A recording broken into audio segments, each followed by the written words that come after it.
Gracias por continuar con nosotros. Les recordamos que nos pueden seguir a través de nuestras redes sociales. En X, TikTok e Instagram estamos como InfoCDMX.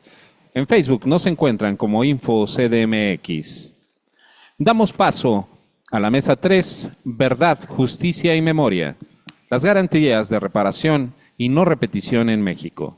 Cedo el uso de la voz a nuestro moderador, Aldo Antonio Trapero Maldonado, académico del CIDE, a quien le brindamos un fuerte aplauso.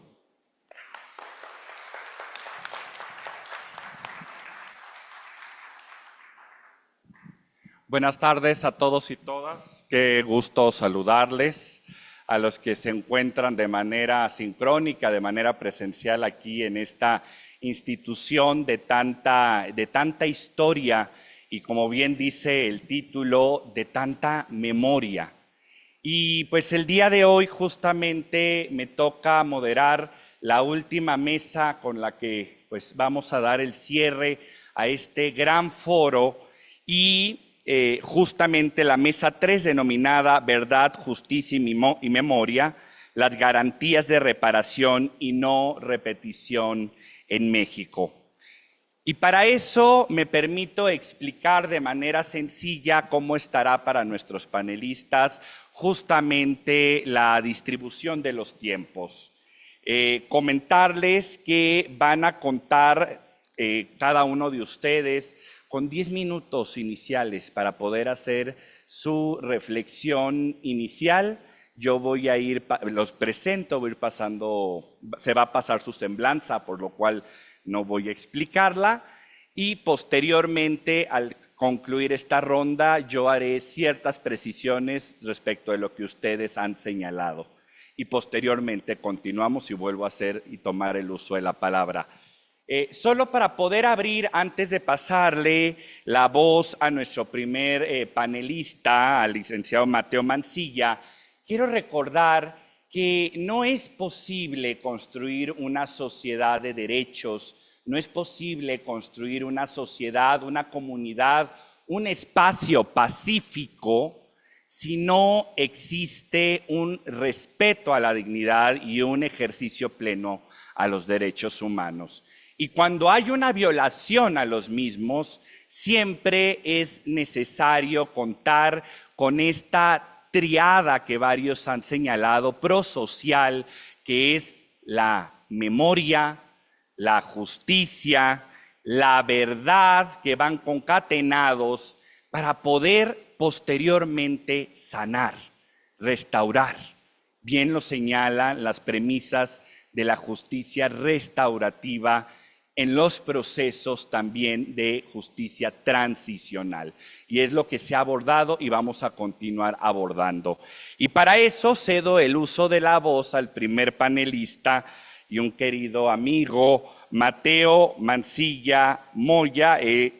Ya se proyectará justamente la semblanza. Él es director editorial de la revista Abogacía. 10 minutos. Muchísimas gracias, estimado doctor Aldo. Muchísimas gracias también, por supuesto, al InfoCDMX, a Laura, que lo preside, al comisionado Julio César Bonilla, a sus equipos que han sido una maravilla en toda la gestión de este evento. Por supuesto, también al Archivo General de la Nación, este repositorio de la memoria, ¿no?, que también resulta muy interesante, que como espacio simbólico sirva para reflexionar sobre memoria, verdad y justicia. Y por supuesto a todas quienes nos acompañan, quienes se dan el tiempo para estar por acá hoy, de manera física, de manera virtual. Muchísimas gracias. Me gustaría empezar la reflexión, en primer lugar, partiendo de una premisa que en principio pareciera obvia, sin embargo, no suele obviarse, ¿no? Cuando hablamos de memoria, de verdad y de justicia, no estamos hablando de cualquier contexto, estamos hablando de contextos de transición política, particularmente de una transición a una democracia. Esto presupone entonces que cuando hablemos de justicia, no hablemos la justicia como la entendemos, sobre todo en el ámbito jurídico, que es la de los tribunales ordinarios, sino que apelemos a otras formas y a otros mecanismos para alcanzar la justicia. Situados en un México que no es democrático, que está en su transición a la democracia, en este sentido, es importante reconocer que habitamos un territorio que no ha logrado, por un lado, esta transición a esta forma de gobierno, y que es también un México en el que las violaciones a los derechos humanos siguen siendo igual de graves, ¿no? Personas periodistas, personas defensoras de derechos, personas en situación de vulnerabilidad, sabrán particularmente de qué hablo. Y sobre todo, pues todos y todas, cuando estamos habitando territorios tan inseguros, gobernados en gran medida en algunas partes, también por la delincuencia organizada. Sabremos que los derechos humanos son una cosa que se reduce al discurso, pero que no se siente en la vida cotidiana de las personas que habitamos el territorio. En este sentido y en este contexto, y a partir de esta premisa de que México aún no es democrático, pero que estamos haciendo un esfuerzo importante, las instituciones públicas, la empresa privada, algunos sectores de la sociedad civil, por efectivamente fortalecer esa forma de gobierno que ha sido nuestro ideal, partiendo de esa premisa, les voy a compartir las siguientes reflexiones. Cuando hablamos particularmente del subtítulo de esta tercera mesa, garantías de no repetición y reparación para las víctimas, estamos hablando de una obligación que atribuimos por lo general a las autoridades del Estado. No al Estado en términos amplios, aunque el tercer párrafo del artículo primero constitucional enuncie tal cual que es una obligación del Estado seguir ciertas medidas en casos de violaciones de derechos humanos, ¿no? Medidas como investigar, como sancionar, como reparar violaciones a derechos humanos son obligaciones que atribuimos a los agentes estatales, a las autoridades que vinculamos con la administración pública en principio, al gobierno, posteriormente con la justicia ordinaria, con la legislación, etcétera, pero que nunca colocamos en el plano de la ciudadanía o de la, digamos, sociedad civil en general, más allá de la categoría jurídica de ciudadanía, ¿no? Sin embargo, a mí me gusta interpretar, y no estoy aquí descubriendo el hilo negro, ya ha habido muchísima discusión al respecto y muchísimo desarrollo, no únicamente teórico, no únicamente en la opinión política, sino también jurisprudencial, sobre la categoría de Estado como está enunciada en este primer artículo constitucional, ¿no? ¿Es responsabilidad del Estado? No. Yo creo que particularmente en temas de garantía de derechos humanos no podemos dejarle todo a lo que entendemos como Estado, que es principalmente el gobierno, sino que todas y todas jugamos un rol sustancial en la protección, en el respeto, en la promoción y en la garantía de los derechos humanos, ¿no? Esto nos convierte y nos pone a sociedad civil también, a empresas privadas, yo vengo de empresa privada, ¿no?, en un plano principal en temas de derechos humanos. No es algo que le debemos de dejar únicamente al Estado cuando reconocemos, en el contexto que platicaba anteriormente, que todavía no estamos en una genuina democracia. ¿Estamos haciendo todo para transitar allá? Sí. ¿Se están estableciendo mecanismos? Sí. ¿Se procuran ciertas prácticas que ayuden a fortalecer la cultura de la democracia? Sí. Aún no logramos transitar a ese ideal. Entonces, bueno, dicho esto, y dicho que la ciudadanía, que la sociedad civil en general, que las empresas privadas y que todos los sectores que no formamos parte de la esfera pública también jugamos un rol sustancial en los derechos humanos, ¿no?, también hay que reconocer que cuando hablamos de memoria, de verdad y de justicia, cualquiera de nosotros, de nosotras, independientemente de nuestras posturas políticas, jugamos un rol central en la construcción de la democracia a partir de estas categorías. En este sentido, bueno, cuando hablamos de reparación, como viene anunciado constitucionalmente, reconocemos particularmente 4 acciones que tienen que ver con la reparación como obligación del Estado, ¿no?, cuando ha habido una violación a los derechos humanos de una persona o de una comunidad. Primero hablamos de restitución. Siempre el gran propósito es devolver a la víctima al estado de cosas como se situaba antes de la violación. Lo sabemos materialmente imposible. Desaparecieron a mi hijo, desaparecieron a mi hermana, violaron a un familiar. ¿Cómo vamos a materialmente restituir el estado de cosas? No se puede. Podemos hacer el intento, tiene que ser el objetivo final, ¿no? Materialmente imposible, pero tenemos que emprender acciones que ayudan al menos a construir una atmósfera para que no se repita. Pero ahorita llego a ese punto. Hablamos de la compensación. Las violaciones a derechos humanos de las personas suelen ir acompañadas de daños psicológicos, daños morales, daños al patrimonio de las personas. La restitución implica que todo aquello que sea valuable, ¿no?, podamos calcularlo y a partir de ese cálculo monetariamente procurar esa forma muy particular de reparación. Oye, durante esta violación a derechos humanos perdiste parte de tu patrimonio, perdiste tu trabajo que era un ingreso importante para tu familia, tenemos que hacer los cálculos de cuánto se perdió y entonces restituirlo por ahí, ¿no? Hablamos de rehabilitación. Parte de lo que se pierde no es patrimonial. A veces la salud mental, por ejemplo, se pierde, ¿no? No tener acompañamiento jurídico durante un proceso para hacer justicia por una de estas violaciones, pues requiere también que haya esa otra forma, digamos, de reparación, que es la rehabilitación. Términos psicológicos, términos médicos, términos jurídicos, términos sociales. Y al final hablamos de satisfacción.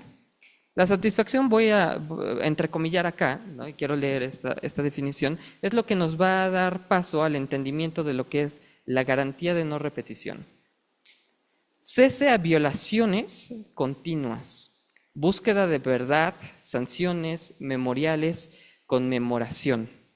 Hay una dimensión de la satisfacción de los derechos humanos para las personas que han resentido una violación a sus derechos que tiene mucho que ver precisamente con la memoria. Y que a veces entenderla como una reparación es complejo, pero por eso entra la categoría de la no repetición. No repetición no quiere decir únicamente que se vaya a prevenir que una persona vuelva a sufrir una violación a sus derechos. Pues te violaron los derechos humanos, no te preocupes, te pongo una patrulla que te cuide todo el día, que esté monitoreando tu domicilio. No, la no repetición es una categoría muy amplia y que conceptualmente abarca otras nociones de cómo deberíamos construir una atmósfera y un estado de cosas que propicien que las personas vivan en paz y que no sea posible nunca, en ningún momento, violar un derecho humano. Eso implica, ¿no? Y es a donde voy a ir llevando esta conversación, eso implica generar ciertas prácticas, eso implica generar ciertas formas de relacionarnos, eso implica cómo llegamos a las personas sobre cierto tipo de información y cómo a partir de esta información y de estas nociones sobre cómo deberíamos interrelacionarnos, configuramos una historia, configuramos una narración particular y, mejor aún, cómo configuramos un lenguaje a partir de eso. El lenguaje aquí juega un rol sustancial, ¿no? A quienes les gusten los temas sobre la lengua, sabrán que el lenguaje construye el mundo, ¿no? Pareciera que lo que no está ahí, de alguna forma no solo no lo conocemos, sino tampoco puede existir dentro de nuestra conciencia. El lenguaje nos puede ayudar a construir instituciones, normas, derechos, mecanismos de reparación, garantías para el ejercicio de los derechos humanos. Todo está en el lenguaje. Entonces, bueno, estas acciones que debemos emprender para reflexionar sobre las formas en las que nos relacionamos, las formas en las que nos comunicamos a partir de esa interrelación y la forma en la que contamos las historias para que se vaya generando esa atmósfera, es lo que va a posibilitar que generemos un mecanismo, una garantía de no repetición, como una forma de acompañamiento a la reparación, como obligación constitucional, en principio del Estado, pero ya decía yo, también del sector privado, de sociedad civil organizada y de la población en general que convive, que coexiste en un territorio. Hay aquí una cosa muy importante, ¿no? Pareciera a veces, y ya se me está terminando el tiempo, caray. Creo que tenemos un rol, ¿no? Ya lo diré en la siguiente intervención, ¿no? Para llegar allá, ¿no? Pareciera que queremos siempre delegar algunas cosas que son importantes al Estado, ¿no? Le pedimos al Estado que respete derechos humanos, pero entre nosotros y nosotras no lo hacemos. Nos gusta hablar de democracia, pero en nuestros hogares, en nuestros espacios laborales, replicamos las prácticas autoritarias, ¿no? por antonomasia. Entonces, parte de la reflexión es, nosotros, nosotras también tenemos aquí un rol sustancial, desde la empresa privada, desde la sociedad civil, pero ya llegaré a ese punto. Muchas gracias. Muchas gracias, Mateo. Tú traías reloj en mano, fuiste muy puntual. Allá aparece. Muy bien. Pues antes de pasar justamente con nuestra siguiente panelista en sus 10 minutos, sí quiero poner sobre la mesa lo que acabas de decir, el poder de agencia que tienen todas las personas para la restitución, la rehabilitación, la compensación, la satisfacción, la creación de esa atmósfera de no repetición. Muchas gracias, Mateo. Y ahora sí, presento a nuestra siguiente panelista, Michelle Guerra Sastre, coordinadora de asesores de la Subsecretaría de Desarrollo Institucional de la Secretaría de Seguridad Ciudadana. igual ya se está proyectando su semblanza. Muchas gracias por estar con nosotros y también 10 minutos. Muchas gracias a todas y todos quienes están presentes al panel. Soy muy afortunada, doctor Julio, maestro Arturo, que me invitaron, y gracias a ustedes por la escucha.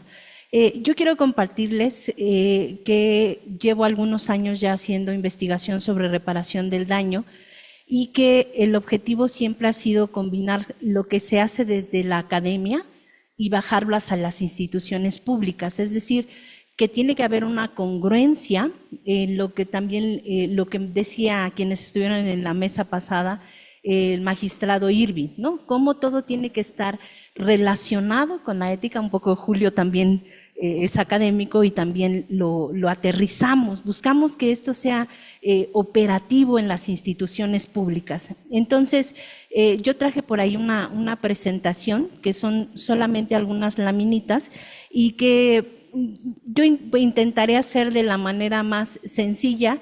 Son algunas reflexiones que yo he estado haciendo durante estos años, particularmente sobre la reparación del daño. Un poco me alejo de lo que plantea el doctor, porque yo sí parto de un principio que me parece trascendental, que es el principio de solidaridad. Este principio de solidaridad que también mandatamos al Estado. Entonces, yo quiero partir en esta mesa particular de qué hablamos de justicia. Como decía, no es lo que tradicionalmente entendemos, y yo lo llevo hacia la reflexión de la justicia social. Entonces, me parece que es importante comenzar a ponerle apellido a la justicia, porque la justicia social tiene otro contenido y tiene otra mirada, tiene otras dimensiones. Entonces, más allá de la justicia en los tribunales, más allá de pensar la justicia, sobre todo en estos temas de manera individual, tenemos que aprender o empezar a replanteárnosla. Aquí les pongo un esquemita, en donde, bueno, esto es como poniendo un contexto que seguramente ustedes ya conocen y que nos hizo favor el maestro Mancilla de comentarnos sobre la reparación del daño, viene de un hecho victimizante, ya sea por violaciones a derechos humanos o también, y ese es donde yo me voy a centrar, en la que es cuando el hecho victimizante deviene de la comisión de un delito, porque creo que la parte de derechos humanos tenemos un bagaje jurídico, teórico, que se ha desarrollado mucho. Tenemos una Corte Interamericana de Derechos Humanos que nos ha dado mucho sobre esta parte, pero me parece que nos ha faltado reflexión cuando sucede por la comisión de hechos delictivos. Aquí es fácil porque la responsabilidad es objetiva. Es el Estado al que le atribuimos la violación a derechos humanos, pero el Estado, con todas sus instituciones, con todo su patrimonio y sus presupuestos, bien o mal, hay un camino en donde sabemos que tiene que dar una respuesta. Pero, ¿qué pasa cuando son con los delitos? Y lo estamos pensando además donde ya en nuestra Constitución, ¿no?, en la Constitución de la Ciudad de México, están reconocidas las víctimas, no las víctimas de violaciones a derechos humanos, las víctimas como grupos de atención prioritaria. Entonces, ¿qué hacemos con eso que nos está mandando la Constitución de la Ciudad de México, ¿no? Particularmente, y bueno, la Constitución y la Constitución Federal y la Ley de Víctimas. Entonces, la tarea a la que yo me he dado es a pensar sobre esto, reflexionar sobre esto. ¿Qué hacemos con estos delitos? Que además la Ley de Víctimas nos dice que también hay garantías de no repetición para las víctimas que derivan de hechos victimizantes relacionados con delitos. Pero ¿qué pasa? ¿No? ¿Qué pasa con, tenemos responsabilidad subsidiaria, ¿no?, que es otra situación distinta a la reparación integral del daño y que únicamente está prevista para ciertos delitos, ¿no?, feminicidios, delitos de carácter sexual como violación o delitos que también a su vez son violaciones graves a derechos humanos. Pero en realidad la responsabilidad subsidiaria no está respondiendo más allá de una parte económica a las víctimas. Entonces, esto me ha llevado a reflexionar sobre el tema de hoy, las garantías de no repetición para las víctimas vinculadas a delitos. ¿Me pueden apoyar con la siguiente lámina? Entonces, yo lo que postulo es, está la responsabilidad penal, tenemos por un lado al responsable, a la víctima, y está la obligación de reparar integralmente el daño. Y es aquí donde entra mi propuesta sobre el principio de solidaridad atribuido al Estado, pero no la solidaridad civil.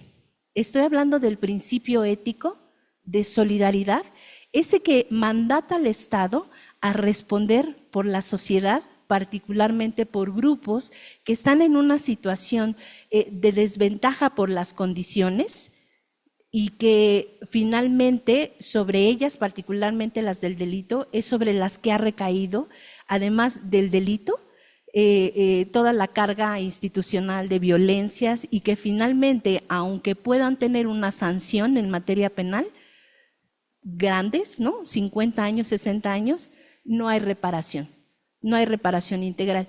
Y yo no abordo la compensación económica, no me voy a meter en eso porque tengo muchas críticas a las comisiones de víctimas, pero sí reflexionar sobre esta responsabilidad solidaria y cómo la trasladamos a las garantías de no repetición. La siguiente lámina, por favor. Entonces, si nosotros vemos cómo está planteada en la ley de víctimas la responsabilidad vinculada a las garantías de no repetición cuando se le atribuye un delito a un particular, en realidad yo creo que tenemos que revisar la norma, porque nos dice, es una garantía de no repetición la supervisión de la autoridad. Discúlpenme, pero es una obligación de garantizar, no es una garantía de no repetición. La prohibición de asistir a un lugar, nuevamente, es una obligación de garantizar de la autoridad. No hay vínculo, no hay nexo causal con la garantía de no repetición. Asistir a cursos de derechos humanos, pues tal vez a la víctima ni siquiera le interesa, ¿no? Entonces vuelve a ser incluso una política de reinserción, pero no es una garantía de no repetición. Que se desintoxique y que vaya a cursos en donde ya no consuma drogas. Ni siquiera sabemos si hay nexo causal con la comisión del delito, el que haya consumido drogas.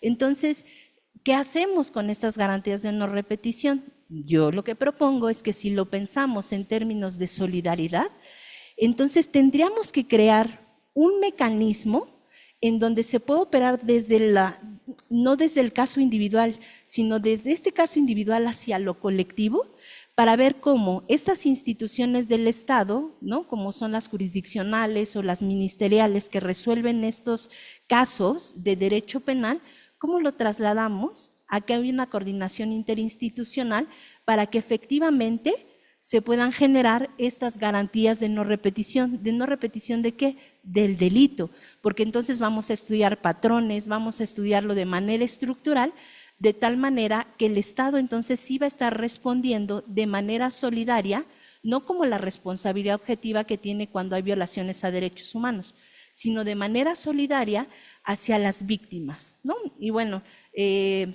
aprovecho para un comercial, mi libro sale en octubre, entonces ahí además abordo algunas otras cuestiones vinculadas con la satisfacción y con la rehabilitación, en donde también creo que el Estado tiene que contribuir de manera solidaria para estas víctimas, ¿no? de que devienen o que están vinculadas a delitos. Entonces, rápidamente, creo que para la responsabilidad penal, ¿no? Tenemos que ver al responsable de la responsabilidad objetiva, al Estado vinculado con la responsabilidad solidaria y analizar. Las garantías de no repetición tienen que tener un nexo causal, no puede estar desvinculado. Y bueno, ¿a quién le va a responder? A las víctimas, pero también a la sociedad. Muchas gracias.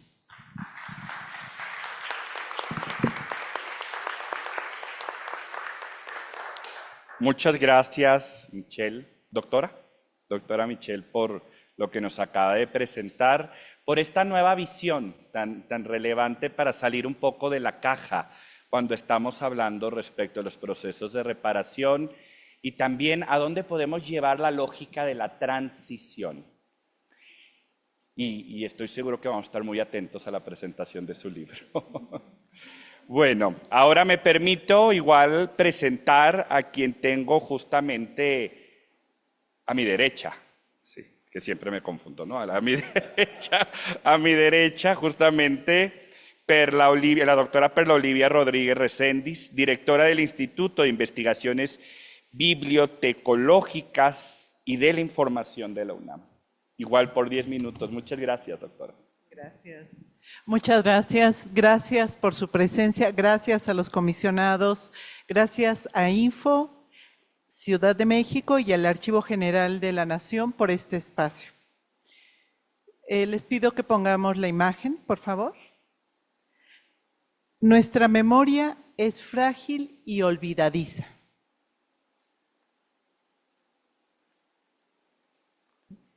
Vean con atención. Estas imágenes que están a punto de aparecer,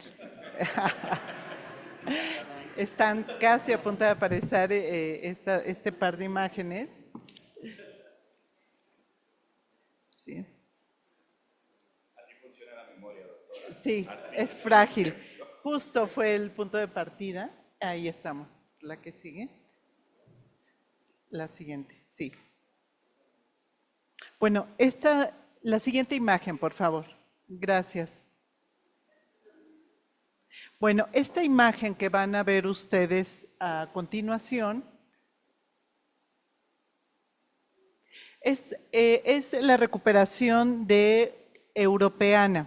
Es una plataforma digital europea que conserva y brinda acceso a contenidos que pertenecen a diferentes bibliotecas y archivos. Son archivos europeos. Y ahora vean la siguiente imagen, por favor. La siguiente imagen corresponde a 2 fotografías del movimiento del 68 en México. Aunque son imágenes que corresponden a diferentes épocas y contextos geográficos, recuperan fragmentos de la historia. Son archivos que documentaron algunos de los momentos más atroces de la humanidad. Estas imágenes traen a nuestra memoria sensaciones, emociones personales, pero también forman parte de nuestra memoria colectiva, de nuestra memoria social. Desde hace más de un siglo, la historia contemporánea ha sido registrada en una amplia gama de documentos sonoros, audiovisuales, fotográficos y textuales. Muchos de estos materiales registrados en soportes físicos han sido transferidos a formatos digitales. Su preservación en plataformas digitales ha motivado la puesta en marcha de importantes iniciativas para salvaguardar esta parte de nuestra memoria histórica. Siempre se dice que para no repetir la historia hay que conocerla. Y los archivos son una fuente muy valiosa de información, donde se guardan testimonios de nuestras sociedades. Sin embargo, viendo en retrospectiva estas imágenes, pareciera que hemos olvidado esa parte oscura de nuestra historia. ¿Qué ha sucedido?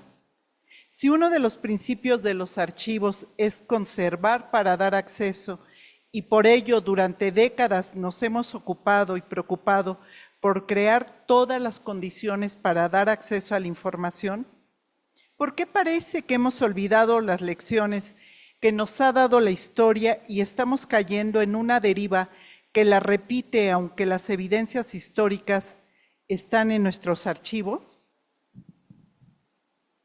Es posible que una de las respuestas sea que en la actualidad estamos expuestos a mucha información.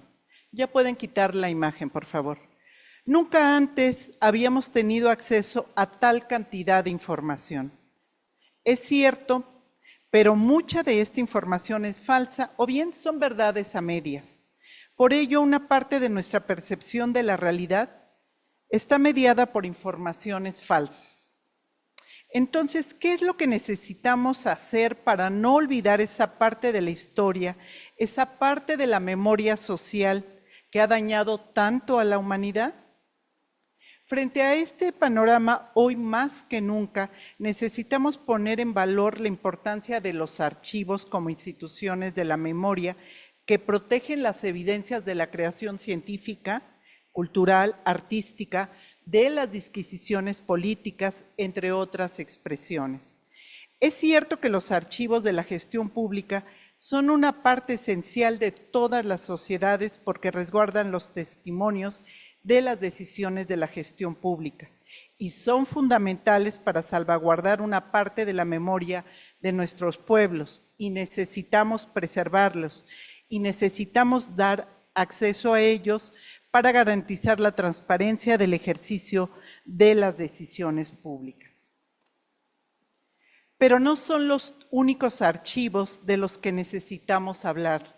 Hay una amplia gama de archivos sonoros, audiovisuales, fotográficos, de la web, de redes sociales, que también son testimonios de la historia contemporánea, que también necesitan ser preservados para explicar en el futuro las acertadas, pero también las decisiones más ominiosas que hemos tomado como sociedad.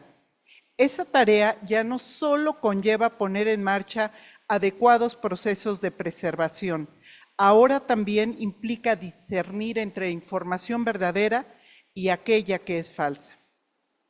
Todos los ciudadanos y personas tienen ante sí, con un solo clic, la posibilidad de registrar de manera cotidiana nuestra vida, porque esta es la era de la documedialidad. En este escenario, la tarea archivística ya no es una tarea privativa o una actividad privativa y exclusiva de las instituciones de la memoria. Frente a este panorama, el archivo es un constructo social más importante, el más importante de una sociedad democrática.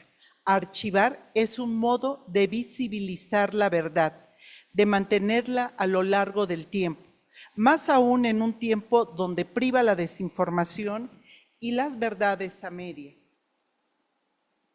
donde algunos medios de comunicación y gobierno se han empeñado en ocultar la verdad.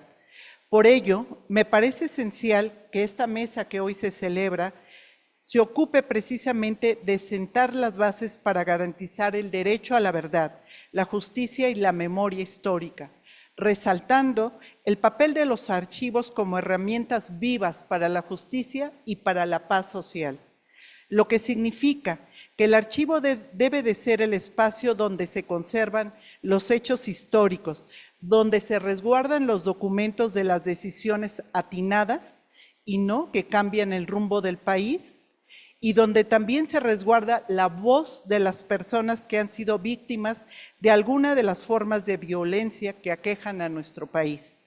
Es decir, que el archivo, además de reafirmar la identidad cultural de un país, también debe registrar la evolución de las sociedades a través de la evolución de su pensamiento, es decir, a través de sus luchas sociales, de las expresiones colectivas, de las prácticas ancestrales y de las estrategias en defensa de nuestros territorios.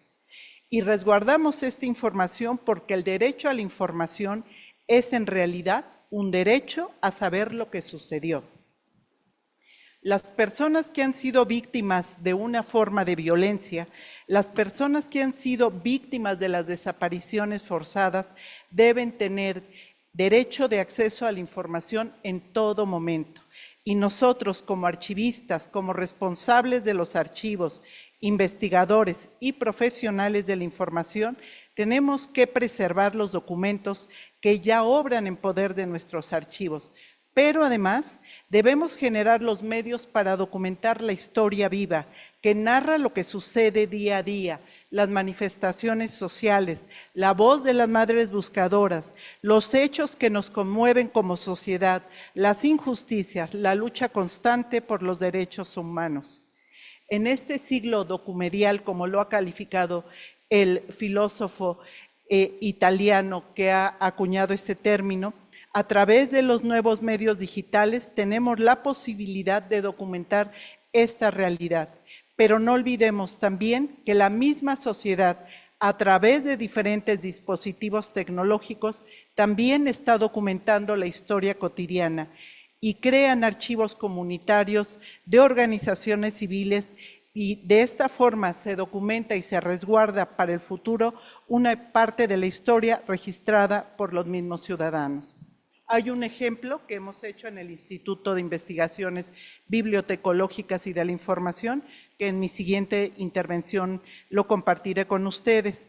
Quiero cerrar mi intervención señalando que este es el siglo donde nuestro trabajo como archivistas tiene un claro compromiso social para escuchar y registrar las voces de las víctimas de la violencia y ser un medio para enseñar a las generaciones presentes y del futuro que no podemos seguir repitiendo la misma historia. Muchas gracias.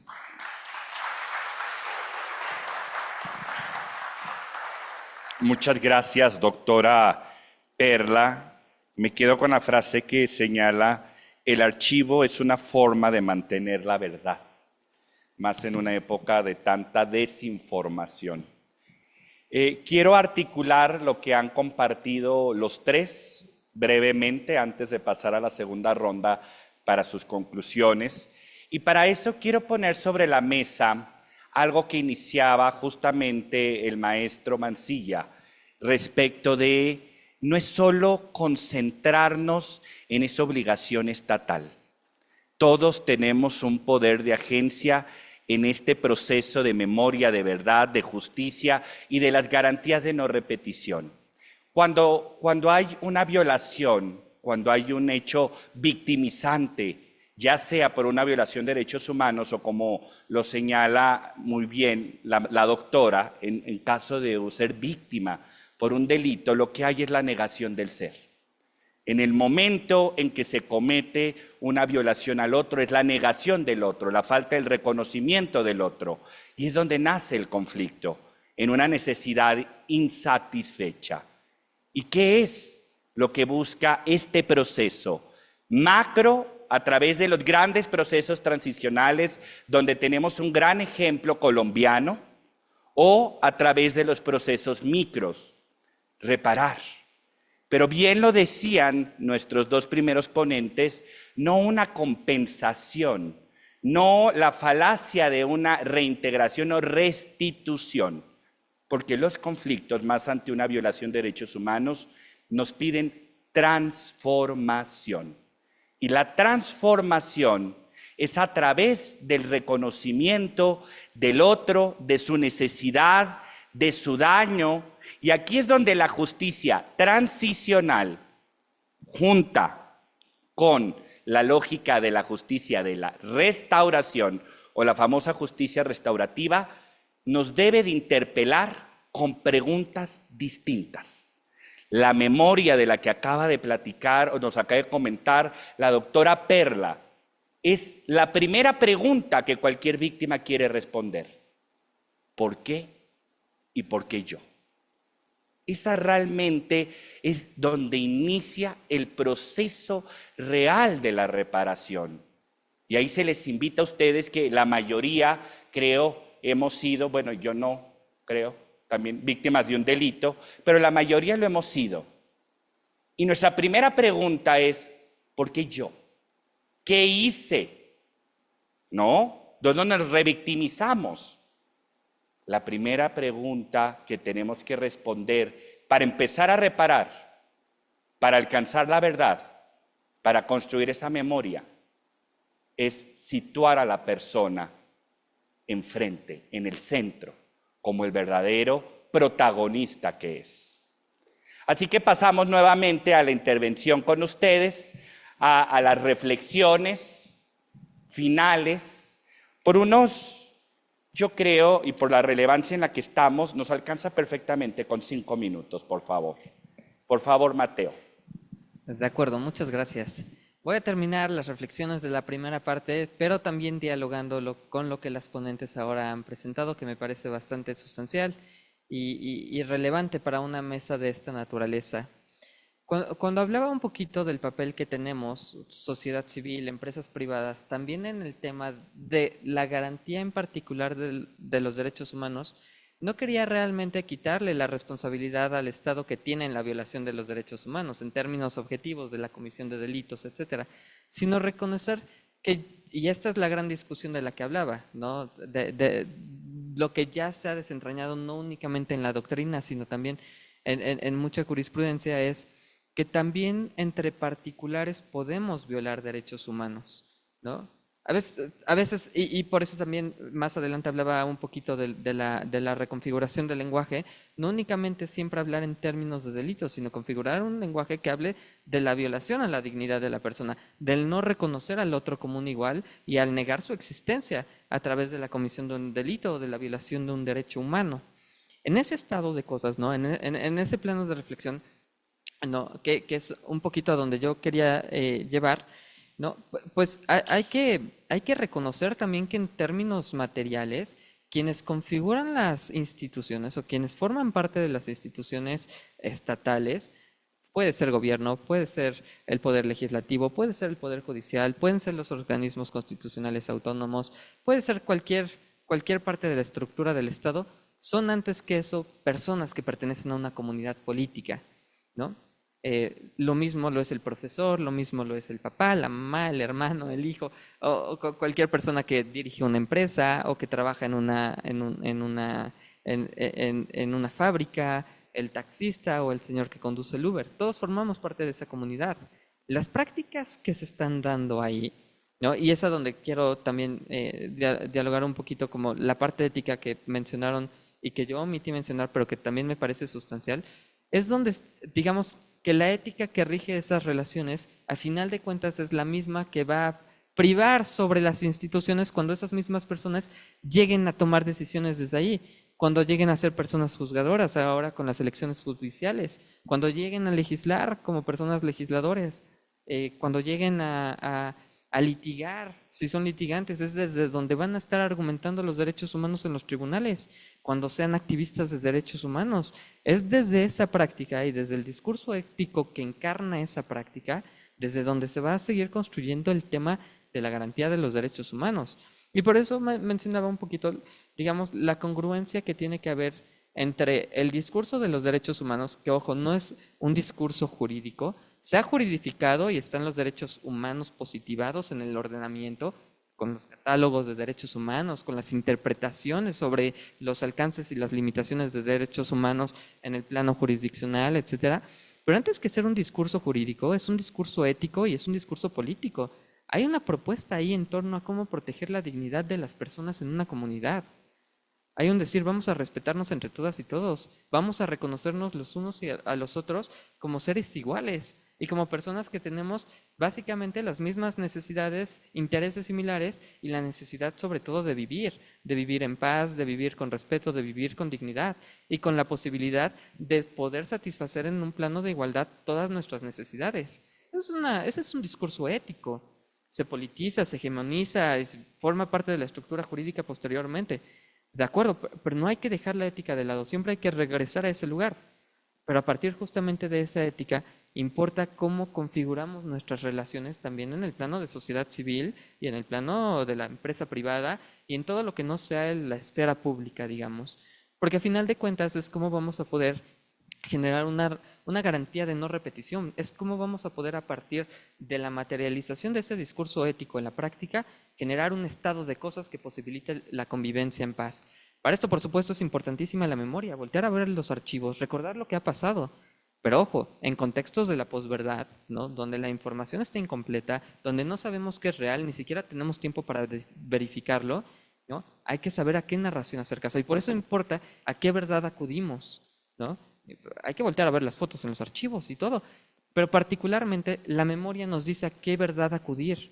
La memoria histórica no solamente es el recuento de lo que ha pasado en términos históricos, como la gran metanarrativa que es la historia. No, hay que voltear a ver las historias, hay que voltear a ver las historias de las víctimas y a partir de esas construir una narración que dé sentido a cómo construimos ese entorno ético que haga sentido para a partir de ahí configurar una ética particular de derechos humanos que genere esa atmósfera de no repetición. Y bueno, a eso iba. Se me ha acabado el tiempo. Muchas gracias.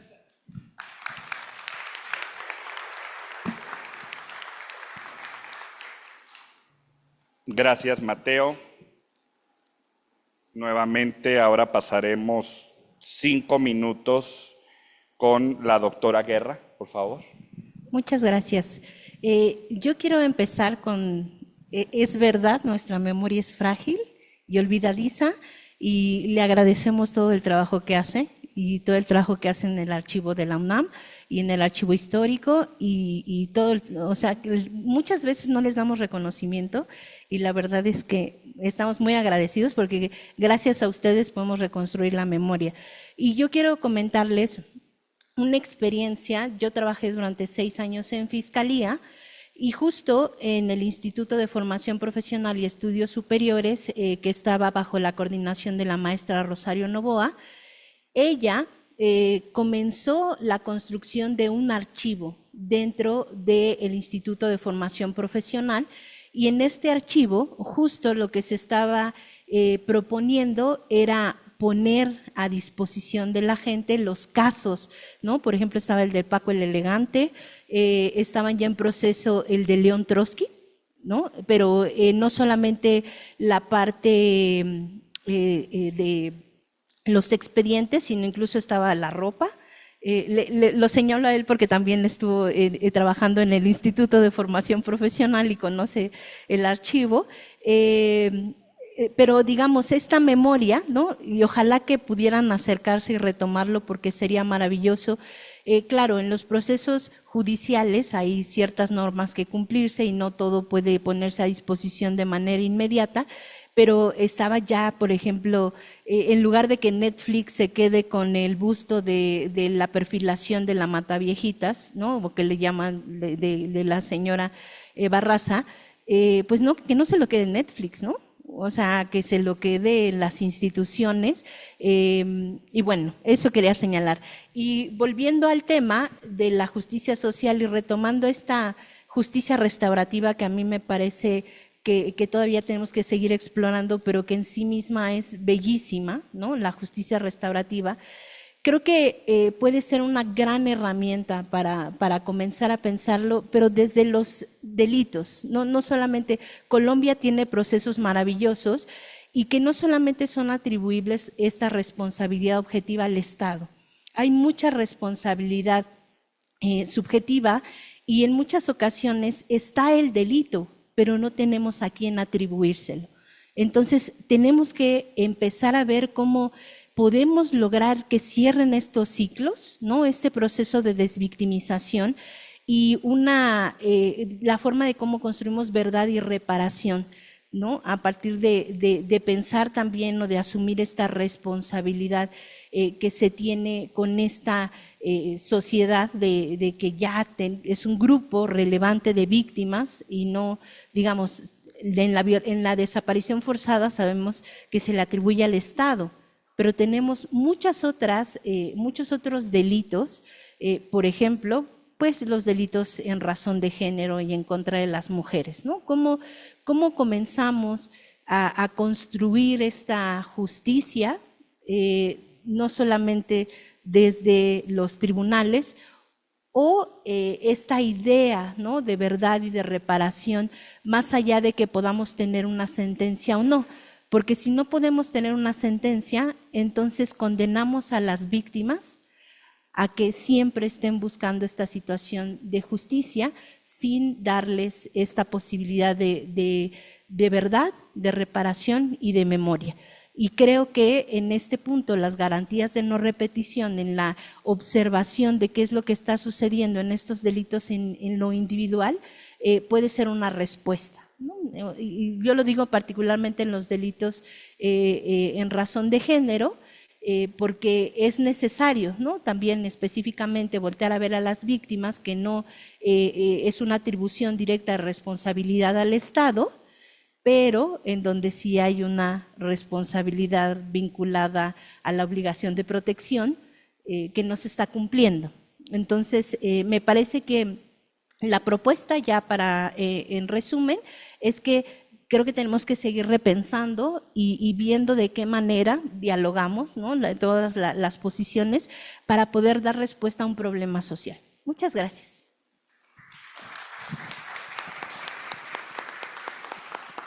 Muchas gracias, doctora Guerra, por dejarnos esa tarea de repensar estos procesos. Y ahora cedo el uso de la voz a la doctora Perla para igual en 5 minutos sus conclusiones. Muchas gracias. Bueno, quiero señalar que espero que esta sea la primera de otras mesas de debate. Coincido que Colombia nos lleva a la delantera, lastimosamente, en estos temas, en este tema tan sensible y tan doloroso para todas y todos los mexicanos. Pero tenemos que dar el primer paso, por eso creo que este foro es fundamental. La construcción de nuestra memoria debe de ser una prioridad para cualquier Estado, para cualquier sociedad. Y es la única manera, precisamente, de buscar la verdad y la justicia social. Quiero también señalar que cuando hablamos de archivos no hablamos solo del pasado, también del presente. Es muy importante precisamente documentar la expresión de la sociedad en la actualidad. Y un poco siguiendo con lo que señalaba la doctora, nosotros en el Instituto de Investigaciones Bibliotecológicas y de la Información hemos comenzado a hacer diferentes tipos de archivado, el archivado web, de redes sociales, el archivado sonoro, y un ejemplo del archivado sonoro es el que ahora quiero mostrarles en un fragmento de una cápsula. Nos dimos a la tarea de grabar precisamente el paisaje sonoro de la marcha del 8M. Sí, es este testimonio de lo que señalan las mujeres, las niñas, las abuelitas durante esta marcha y de lo que está diciendo la sociedad. Hemos grabado, tenemos un archivo donde estamos incorporando estas grabaciones, y lo que ustedes van a escuchar es precisamente un fragmento de este archivo que queremos seguir grabando, no solamente del 8M, sino también de esos hechos sociales que están sucediendo y que no podemos olvidar. Entonces, si me hacen favor los compañeros técnicos de que podamos escuchar precisamente un fragmento de este material que hemos creado. Y subimos un poco el volumen. Ecos del 8M, un podcast del IBI. Porque la historia también se escucha. El IBI y la Comisión Interna para la Igualdad de Género de la UNAM capturan la memoria sonora de nuestro tiempo. Cada 8 de marzo, las calles se llenan de voces. Voces que denuncian, que exigen, que recuerdan y que resisten. Este registro es testimonio de su fuerza, de su historia. 8 de marzo de 2025. Avenida Paseo de la Reforma, Ciudad de México.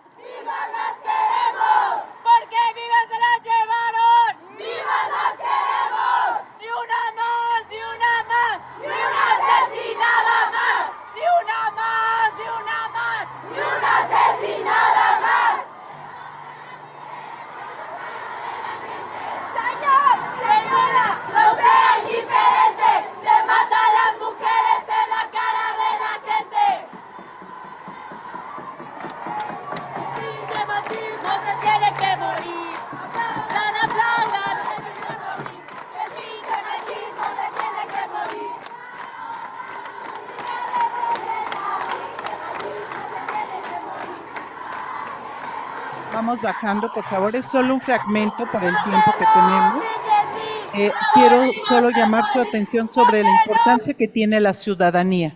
El trabajo del archivo no es el último reducto de una institución, es el más importante. Y el trabajo de archivado no solo se realiza en las instituciones de la memoria, como esta casa, sino también por parte de la sociedad civil. Y ese archivado, ese registro de la evidencia de lo que está sucediendo es igualmente importante y valioso para todos los grupos de la sociedad. Y con ello quiero cerrar mi intervención y agradecer de nuevo a los organizadores, a mis colegas de la mesa, que ha sido un placer compartir con ustedes, y a nuestro moderador. Muchas gracias.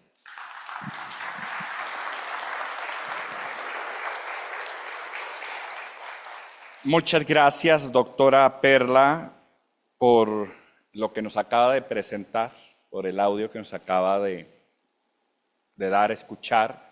Y quiero resaltar nuevamente 3 cosas relevantes que acaban de señalar ustedes en sus conclusiones de parte del maestro Mancilla, la importancia de la construcción de la memoria a través de la narrativa. Y como bien lo dice Sarah Cobbs, a través de no solo las narrativas dominantes, porque también a través de las narrativas dominantes se puede perpetrar la violencia, sino a través de la inclusión de todas de esas narrativas que han estado al margen. La necesidad de que la memoria también incluye a todos y todas para la construcción entre el tú, el yo, a una memoria del nosotros. Muchas gracias, maestro Mancilla, por esa precisión. Con la doctora Guerra, es cómo nos interpela a seguir repensando todos, todas, desde nuestras distintas instituciones, desde nuestras distintas posiciones, pero va conectado con lo que dijo en la parte de el victimario o el que comete la infracción se tiene que responsabilizar, asunción de la responsabilidad, pero también la relevancia de la responsabilidad colectiva, de la responsabilidad social, porque somos comunidad, somos seres gregarios y necesariamente en esa interconexión que tenemos, el daño es para todos en ese tejido social. Entonces, esa parte donde se interpela y la importancia de responsabilizarnos. Y la doctora Perla, que cautiva, veo porque vi a todos, ¿no? Como nuestro sentido auditivo para escuchar, para recordar ese 8M de 2025, justamente de este año.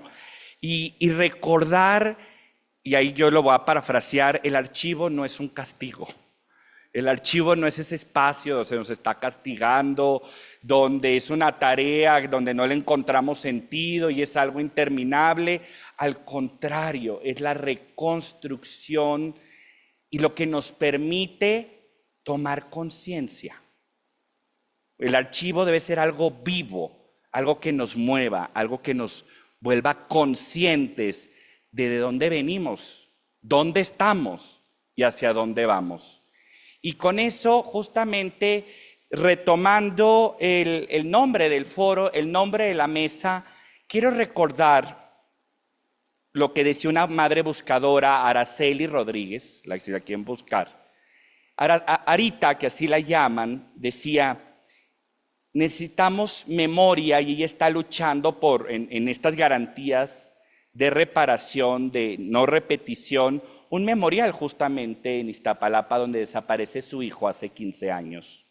Un memorial a los 8 policías desaparecidos en su deber, pero algo que nos dice es: cuando buscamos verdad, la verdad se construye colectivamente. Tan relevante, la verdad no nos la va a dar una institución solamente, sino es comunitaria, pero sobre todo la verdad debe de ir, y quiero retomar un poco con lo que dice justamente la doctora Guerra, esa solidaridad, ese acompañamiento. La verdad debe de ser co-construida con responsabilidad, para no repetir, para saber, para conocer. Ella quería saber dónde estaba su hijo, qué le había pasado a su hijo. Y las autoridades, en la época de la guerra contra el narco, le avientan un sobre. ¿Quieres saber? Ahí está. Abre el sobre, manila, amarillo, así lo retrata. Y dice: claro que veo a mi hijo y a los otros 8 policías torturados, amedrentados, descuartizados. Y con eso cierro. La verdad sin caridad, sin amor, también es crueldad. Muchas gracias. Y si nos ponemos de pie, por favor, y me permito entregar los reconocimientos de este panel, voy a dar lectura solo a uno: el Instituto de Transparencia, Acceso a la Información Pública y Protección de Datos Personales, y Rendición de Cuentas de la Ciudad de México otorgan el presente reconocimiento a, en primer lugar, el maestro Mateo Mancilla Moya por su destacada participación en el foro Memoria, Verdad y Justicia, firmado por la comisionada presidenta, la maestra Laura Lisset Enríquez Rodríguez, y por el comisionado ciudadano Julio César Bonilla. Hago entrega del primer reconocimiento.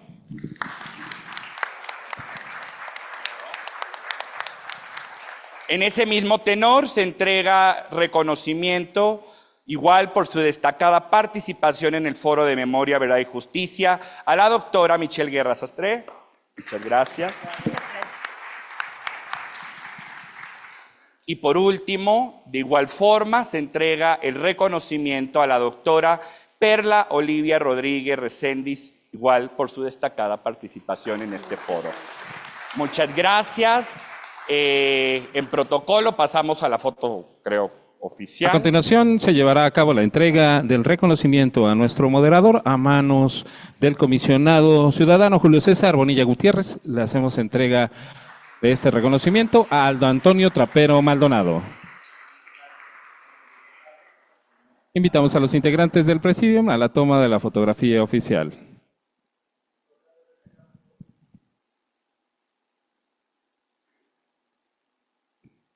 Les brindamos un fuerte aplauso. En un momento continuamos con la clausura. Invitamos a nuestro amable auditorio a quedarse en sus lugares unos momentitos más para realizar el evento de clausura. Para clausurar este foro, se encuentran con nosotros y le damos la bienvenida al comisionado ciudadano del Info Ciudad de México y coordinador del Grupo de Transparencia Judicial de la Red de Transparencia y Acceso a la Información, Julio César Bonilla Gutiérrez. Muchas gracias. Saludamos y le damos la bienvenida a Mariana Berenice Galloso Martínez, directora de Preservación del Patrimonio Documental del Archivo General de la Nación. Cedo el uso de la voz a Mariana Berenice Galloso Martínez, directora de Preservación del Patrimonio Documental del Archivo General de la Nación. Adelante, por favor. Buenas tardes. El día de hoy hemos tenido una jornada de reflexiones en materia de derechos humanos, acceso a la información e impartición de justicia en este foro. Un espacio de diálogo en la Casa de la Memoria de México, el Archivo General de la Nación. Ha sido un honor contar con la presencia de destacados actores del quehacer archivístico, así como autoridades e instituciones de derechos humanos, acceso a la información y justicia de nuestro país. Agradecemos a Info Ciudad de México la organización de este evento, a todos los participantes y entidades presentes por su asistencia y compromiso en el derecho a la memoria y la verdad. Los invitamos a continuar con la labor, el profesionalismo y la cooperación para fortalecer la búsqueda de la verdad y la justicia, así como en la protección de los derechos de las víctimas. En nombre del doctor Carlos Enrique Ruiz Abreu, el Archivo General de la Nación está abierto y los espera para que las fuentes documentales de estos temas sean consultados por ustedes. Pues fue un éxito el foro. Muchas gracias. Muchas gracias por su mensaje.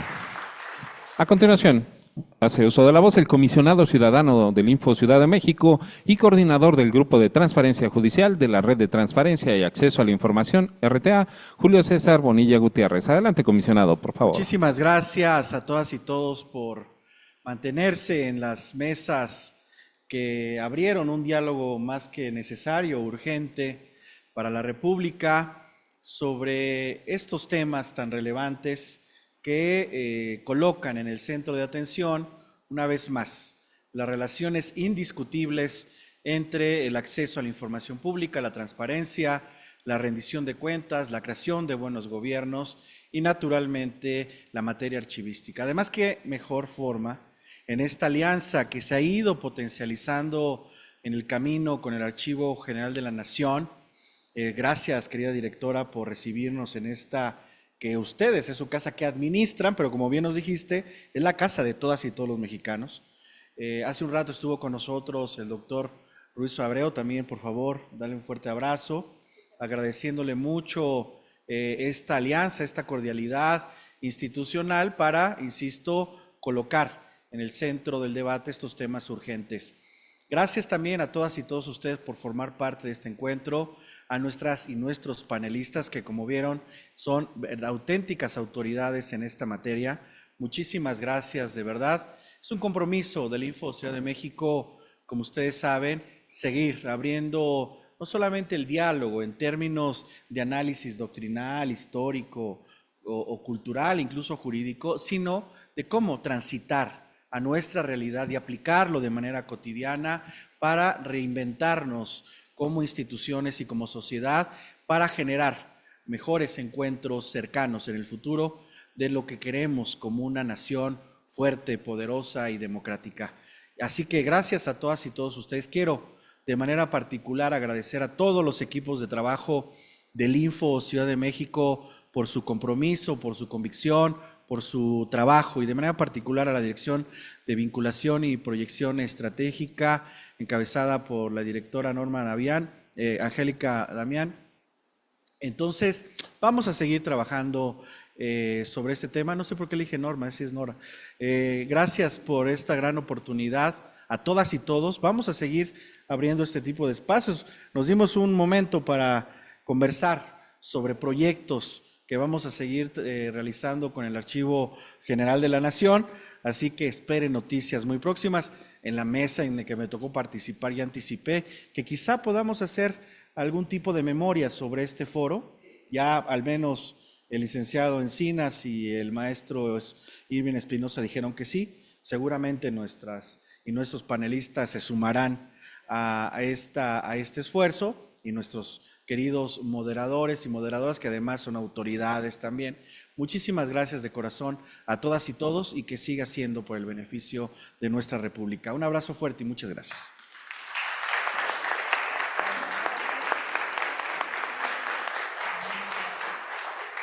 A continuación se llevará a cabo el reconocimiento al Archivo General de la Nación. Lo hace entrega el comisionado ciudadano Julio César Bonilla Gutiérrez.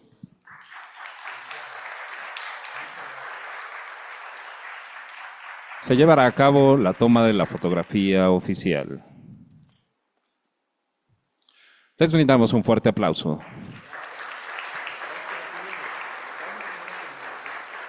De esta manera concluye el foro Memoria, Verdad y Justicia. Agradecemos a las personas su presencia y a quienes nos siguieron a través de nuestras redes sociales. Que pasen muy buen día y hasta la próxima.